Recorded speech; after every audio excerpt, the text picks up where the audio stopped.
Praise the Lord. അപ്പോസ്തല പ്രവൃത്തികൾ 28-ാം അധ്യായം 1 മുതൽ 30 വരെയുള്ള തിരുവചനങ്ങൾ. രക്ഷപ്പെട്ട ശേഷം ദ്വീപിൻ്റെ പേർ മെലീത്ത എന്ന് ഞങ്ങൾ ഗ്രഹിച്ചു. അവിടുത്തെ ബർബരന്മാർ ഞങ്ങൾക്ക് അസാധാരണമായ ദയ കാണിച്ചു. മഴയും ശീതവും നിമിത്തം തീ കൂട്ടി ഞങ്ങളെയൊക്കെയും കൈക്കൊണ്ടു. പൗലോസ് കുറെ വിറകെടുത്ത് തീയിലിട്ടപ്പോൾ ഒരണലി ചൂട് നിമിത്തം പുറപ്പെട്ട് അവൻ്റെ കൈക്ക് പറ്റി.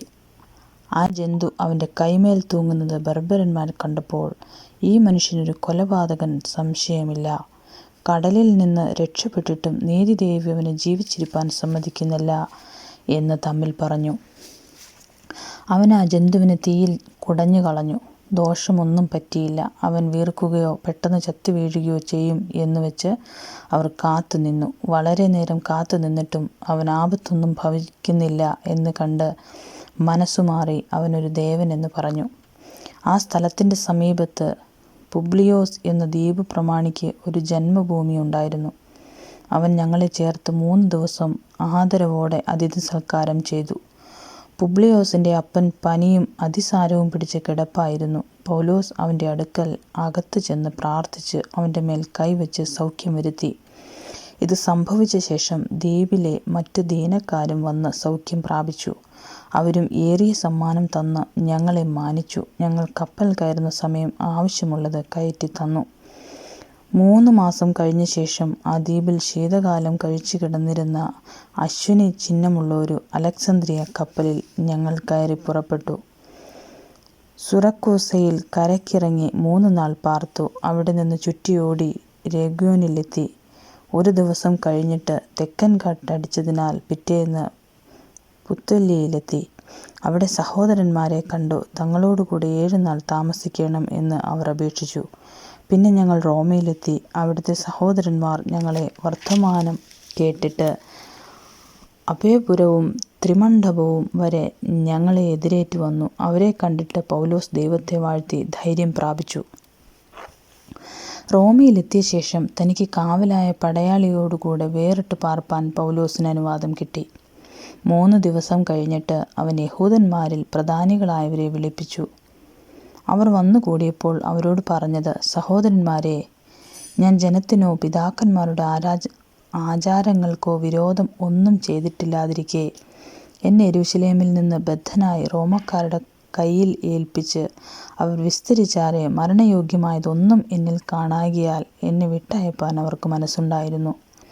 എന്നാൽ യഹൂദന്മാർ എതിർ പറകയാൽ ഞാൻ കൈസരെ അഭയം ചെല്ലേണ്ടി വന്നു.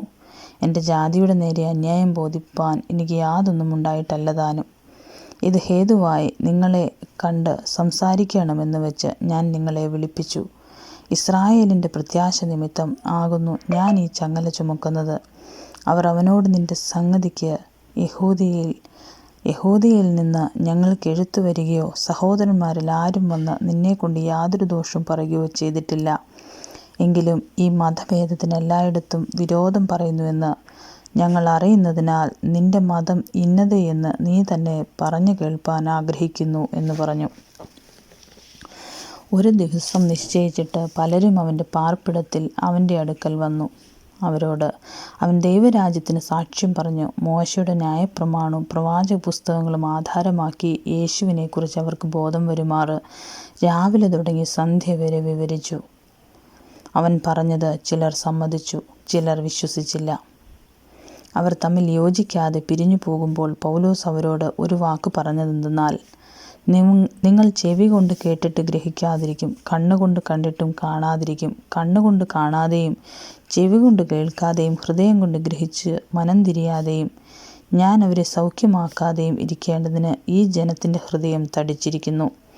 അവരുടെ ചെവി കേൾപ്പാൻ മന്ദമായിരിക്കുന്നു, അവരുടെ കണ്ണടച്ചിരിക്കുന്നു എന്നീ ജനത്തിൻ്റെ അടുക്കൽ പോയി പറക എന്നിങ്ങനെ പരിശുദ്ധാത്മാവ് യെശയ്യാപ്രവാചകൻ മുഖാന്തരം നിങ്ങളുടെ പിതാക്കന്മാരോട് പറഞ്ഞിരിക്കുന്നത് ശരി തന്നെ. ആകയാൽ ദൈവം തൻ്റെ ഈ രക്ഷ ജാതികൾക്ക് അയച്ചിരിക്കുന്നു, അവർ കേൾക്കും എന്ന് നിങ്ങൾ അറിഞ്ഞുകൊള്ളുവീൻ. അവൻ കൂലിക്ക് വാങ്ങി വീട്ടിൽ 2 സംവത്സരം മുഴുവൻ പാർത്തു. തൻ്റെ അടുക്കൽ വരുന്നവരെയൊക്കെയും കൈക്കൊണ്ടു.